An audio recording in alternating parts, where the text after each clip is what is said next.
Meus queridos irmãos, eu vos saúdo com a paz do nosso Senhor Jesus Cristo nesta manhã.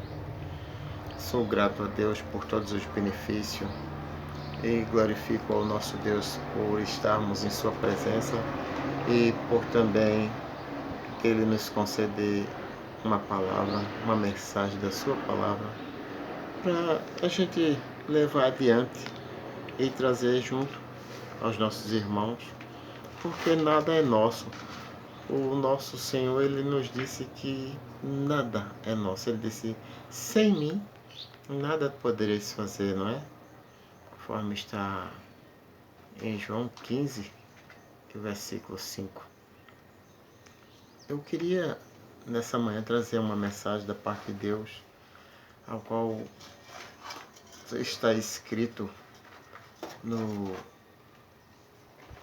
está escrito em Jeremias, no capítulo 1, a partir do versículo 4 em diante. Eu vou ler, eu quero ser breve, trazer uma mensagem ao qual está no meu coração para todos nós e também para aqueles que estão necessitados nesse dia, que está se sentindo fraquejando, está se sentindo sem força e que está em grande tribulação, porque foi essa mensagem que Deus colocou no meu coração.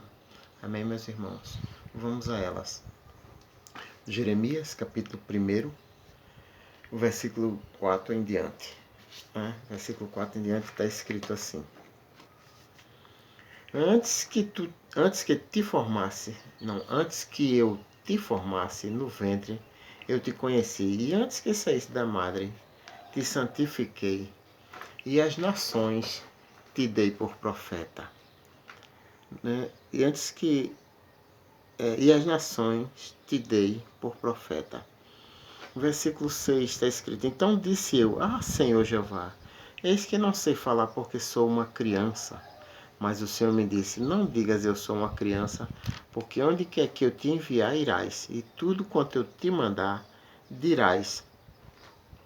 Não temas diante deles, porque eu sou contigo para te livrar, diz o Senhor. E estendeu o Senhor a mão e tocou-me na boca, e disse-me o Senhor, eis que ponho as minhas palavras na tua boca. Guarde isto, eis que ponho as minhas palavras na tua boca. Meus queridos, tem coisas que é difícil para a gente entender e muito mais difícil suportar.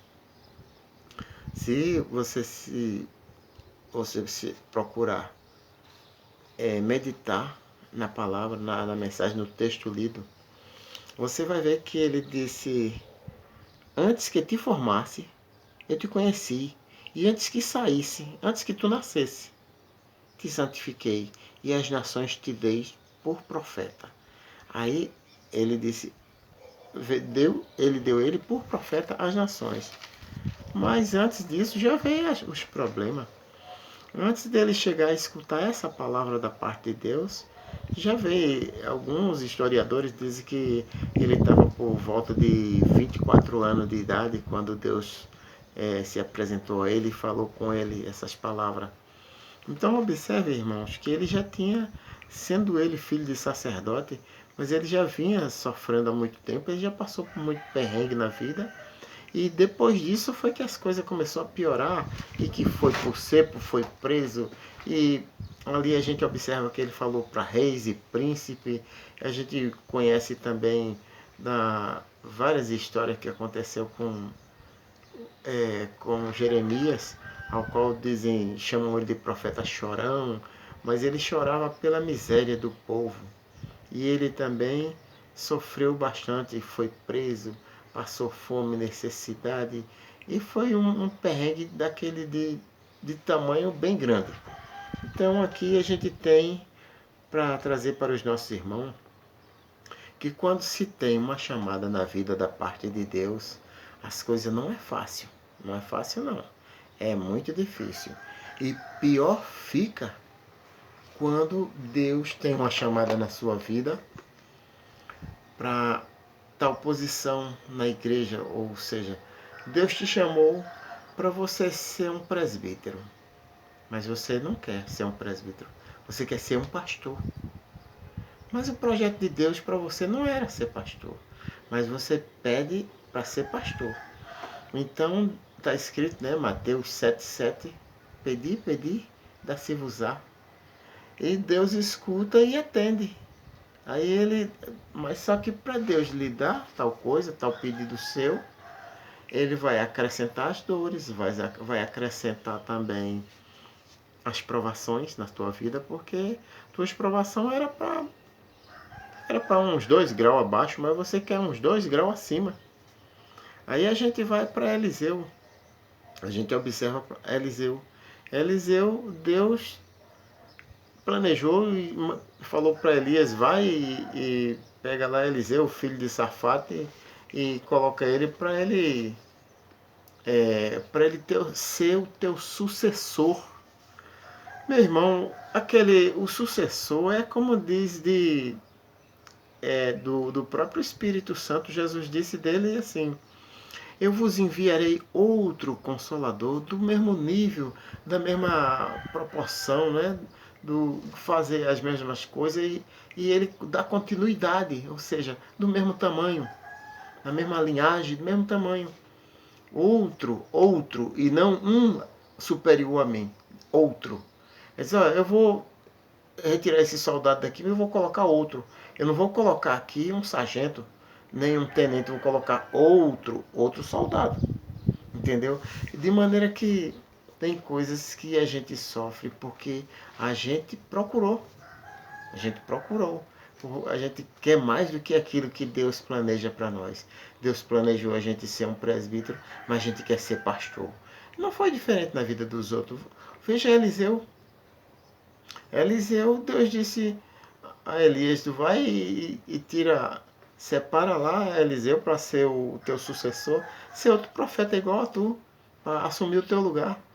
Aí ele vai, quando chega lá no final, Elias pergunta, que me pedes que eu te dê?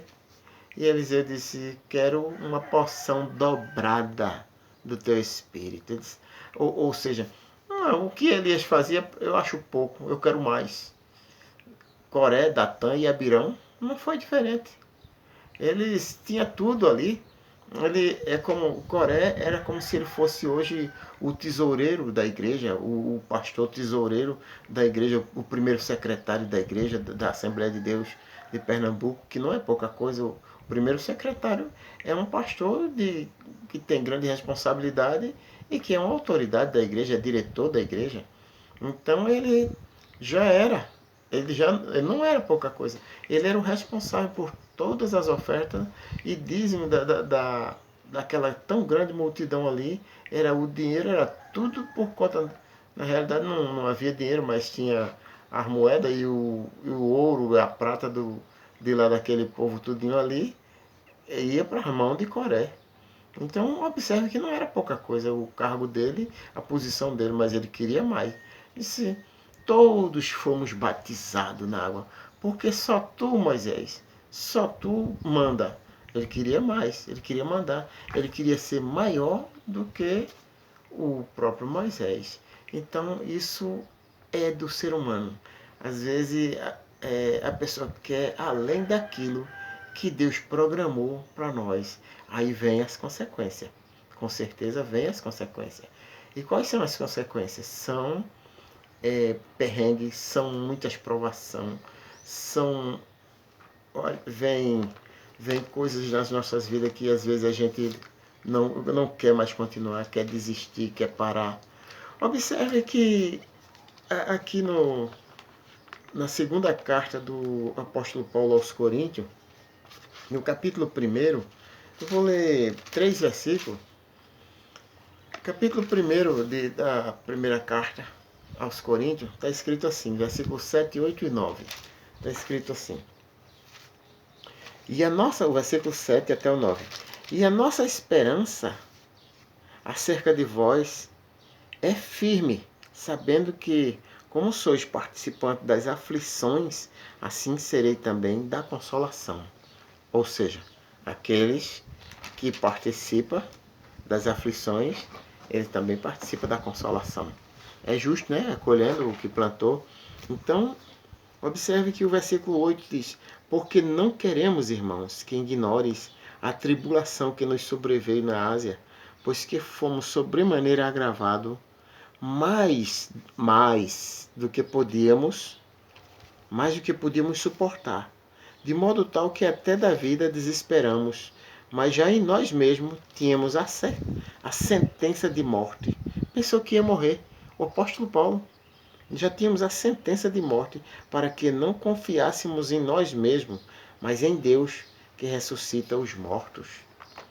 A gente observa que Deus, Jesus, ele podia chegar lá. Marta e Maria mandaram uma mensagem para ele. Olha, diz ao mestre que venha logo, que Lázaro está morrendo. Mas ele passa lá mais 3 dias para poder chegar lá. O projeto de Jesus, o projeto de Deus, era trabalhar na vida daquele povo, mas ele tinha uma ferramenta lá. O nome da ferramenta era Lázaro. Então, Lázaro precisava passar por aquilo, passar pela morte, a morte natural humana, para poder Jesus fazer um projeto, abolir aquele tabu que havia naquela época lá, que dizia que não podia enterrar antes de 3 dias, porque o espírito podia voltar para o corpo e a pessoa sobreviver. Aí ele veio no 4º dia, mas já é de 4 dias, porque Jesus tinha, através da vida de Lázaro, Lázaro teve que morrer para que Jesus fizesse, e Deus fizesse ali aquele projeto que quebrou tantas coisas e mostrou também o poder de Deus. E Jesus, o Senhor Deus, foi glorificado na vida de Lázaro, mas ele teve que passar até pela morte. Então é necessário, às vezes, a gente vai além daquilo, conforme está na palavra de Deus. Na primeira carta do apóstolo Pedro, está escrito que Deus não nos dá além daquilo que possamos suportar. Mas o nosso suporte está em Deus. Quem sabe até onde a gente vai é Ele. Se Ele dá além daquilo que a gente pode suportar, Ele também vai aumentar a nossa estrutura para que a gente possa suportar além daquela que a gente haveria de suportar. Então, mesmo Lázaro não suportou porque morreu. Foi além do que Lázaro suportava. Ele morreu, mas Deus trouxe de volta. Quer dizer, o nosso suporte é Ele. Ele é quem nos leva até o porto seguro. Mas para isso a gente tem que ter consciência de que quando Deus nos dá algo, a gente não pode querer ser maior do que nosso irmão, ser maior do que aqueles que estão acima de nós, não. A gente tem que ser aquilo que Deus quer que a gente seja. E não querer mais do que aquilo que a gente pode suportar. Porque as consequências vêm. Então, para encerrar, para não prolongar muito, temos muitas coisas que vai além disso aí, mas para não ficar tão longo o vídeo, eu vou encerrar por aqui. Aí veja, no Jeremias aqui, no capítulo 1 ainda, vou ler o versículo 17 ao 19 para a gente encerrar. Está escrito assim: Tu, pois, cinge os teus ombros, levanta-te e diz-lhe tudo quanto eu te mandar. Não desanime diante deles, porque eu farei com que não temas na sua presença. Porque eis que eu te ponho hoje por cidade forte, e por coluna de ferro, por muro de bronze, contra toda a terra e contra o rei de Judá, contra os seus príncipes, contra os seus sacerdotes, contra o povo da terra. E pelejarão contra ti, mas não prevalecerão contra ti, porque eu sou contigo, diz o Senhor, para te livrar. Amém, meus queridos? Tem coisas que é necessário a gente não só observar a palavra, mas a gente cumpri-la. E é necessário que a gente entenda que quando Deus ele manda, ele se responsabiliza. Vá adiante, tenha fé e tenha paz no seu coração.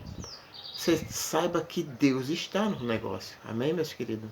Que Deus te abençoe, te dê muita paz e te dê força para tu seguir, para tu ir mais adiante, para tu andar mais 40 dias e 40 noites, como foi ali, quando o Deus Todo-Poderoso deu a ele pão e água.